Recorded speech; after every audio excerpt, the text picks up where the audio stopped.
to their old routine. Any help they could give each other was provided unstintingly, creating no conflict of interests because of their different tastes. Their married lives were not suffering, or so they convinced each other, and at 35, having come through the swinging 60s unscathed, they began to make the most of the 70s. Early in that decade, Thames Television decided to send Michael off to America to edit an ABC film about living in New York for consumption by British viewers. Adrian, who had always wanted to see the eastern seaboard, did not find it hard to arrange a trip at the same time, as he claimed it was necessary for him to carry out some more than usually spurious research for an Anglo-American tobacco company. The two men enjoyed a lively week together in New York, the highlight of which was a party held by ABC on the final evening to view the edited edition of Michael's film on New York, An Englishman's View of the Big Apple. When Michael and Adrian arrived at the ABC studios, they found the party was already well underway, and both entered the room together, looking forward to a few drinks and an early night before their journey back to England the next day. They spotted her at exactly the same moment. She was of medium height and build, with soft green eyes and auburn hair, a striking combination of both men's fantasies. Without another thought, each knew exactly where he desired to end up that particular night, and two minds with but a single idea, they advanced purposefully upon her. "Hello, my name is Michael Thompson." "Hello," she replied. "I'm Debbie Kendall." "And I'm Adrian Townsend." She offered her hand, and both tried to grab it. When the party had come to an end, they had between them discovered that Debbie Kendall was an ABC floor producer on the evening news spot. She was divorced and had 2 children who lived with her in New York. But neither of them was any nearer to impressing her, if only because each worked so hard to outdo the other. They both showed off abominably, and even squabbled over fetching their new companion her food and drink. In the other's absence, they found themselves running down their closest friend in a subtle but damning way. "Adrian's a nice chap, if it wasn't for his drinking," said Michael. "Super fellow, Michael, such a lovely wife, and you should see his 3 adorable children," added Adrian.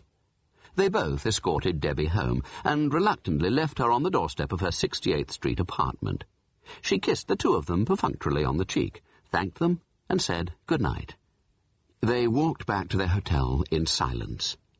When they reached their room on the 19th floor of the plaza, it was Michael who spoke first. "I'm sorry," he said. "I made a bloody fool of myself." "I was every bit as bad," said Adrian. "We shouldn't fight over a woman. We never have done in the past." "Agreed," said Michael. "So why not an honourable compromise?" "What do you suggest?" "As we both return to London tomorrow morning, let's agree whichever one of us comes back first."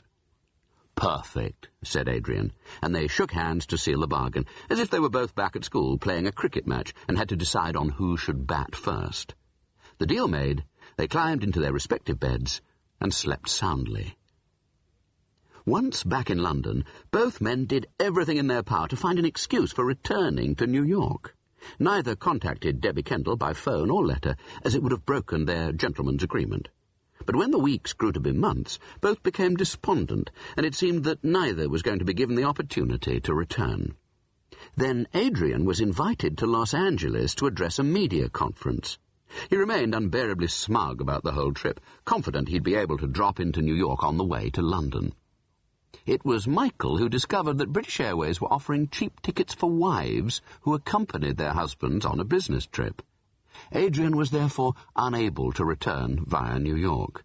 Michael breathed a sigh of relief, which turned to triumph when he was selected to go to Washington and cover the President's address to Congress. He suggested to the head of outside broadcasts that it would be wise to drop into New York on the way home and strengthen the contacts he had previously made with ABC. The head of outside broadcasts agreed, but told Michael he must be back the following day to cover the opening of Parliament. Adrian phoned up Michael's wife and briefed her on cheap trips to the States when accompanying your husband. "How kind of you to be so thoughtful, Adrian, but alas, my school never allows time off during term. And in any case," she added, "I have a dreadful fear of flying." Michael was very understanding about his wife's phobia, and went off to book a single ticket. Michael flew into Washington on the following Monday and called Debbie Kendall from his hotel room, wondering if she would even remember the two vainglorious Englishmen she had briefly met some months before, and, if she did, whether she would also recall which one he was. He dialed nervously and listened to the ringing tone. Was she in? Was she even in New York? At last a click, and a soft voice said, "Hello." "Hello, Debbie. It's Michael Thompson." "Oh, hello, Michael. What a nice surprise. You in New York?" No, Washington, but I'm thinking of flying up. You wouldn't be free for dinner on Thursday, by any chance?" "Oh, let me just check my diary." Michael held his breath as he waited. It seemed like hours. "Oh, yes, that seems to be fine."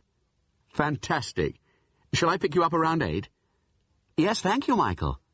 I'll look forward to seeing you then."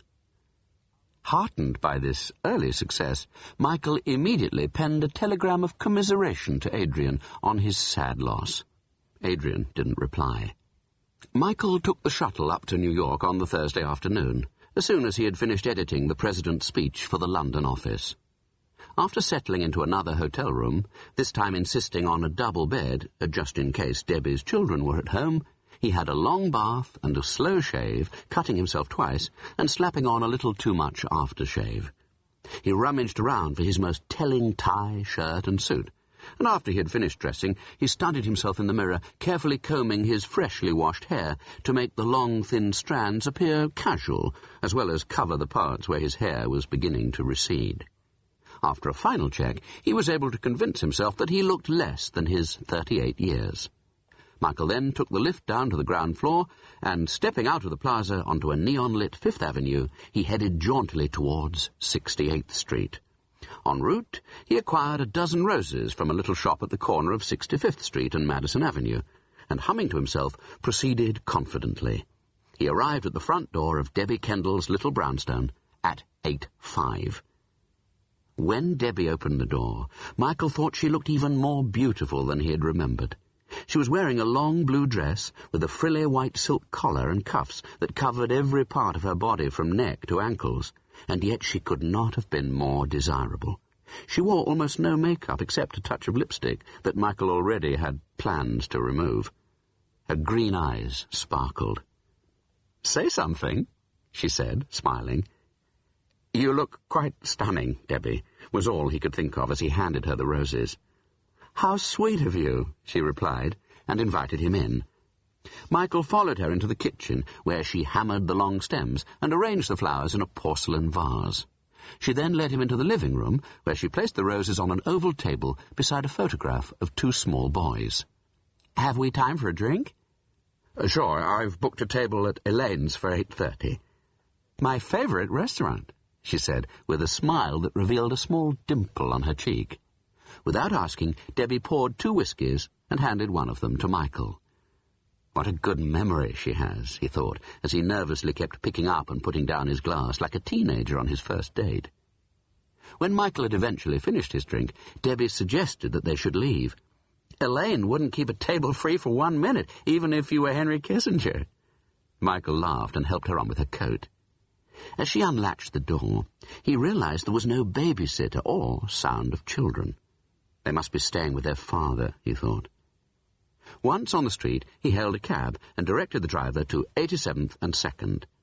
Michael had never been to Elaine's before. The restaurant had been recommended by a friend from ABC, who had assured him, "That joint will give you more than half a chance." As they entered the crowded room and waited by the bar for the maitre d', Michael could see it was the type of place that was frequented by the rich and famous, and wondered if his pocket could stand the expense, and, more importantly, whether such an outlay would turn out to be a worthwhile investment. A waiter guided them to a small table at the back of the room, where they both had another whisky while they studied the menu. When the waiter returned to take their order, Debbie wanted no first course, just the veal piccate, so Michael ordered the same for himself. She refused the addition of garlic butter. Michael allowed his expectations to rise slightly. "How's Adrian?" she asked. "Oh, as well as can be expected," Michael replied. "He sends you his love, of course." He emphasized the word love. Oh, how kind of him to remember me. And please...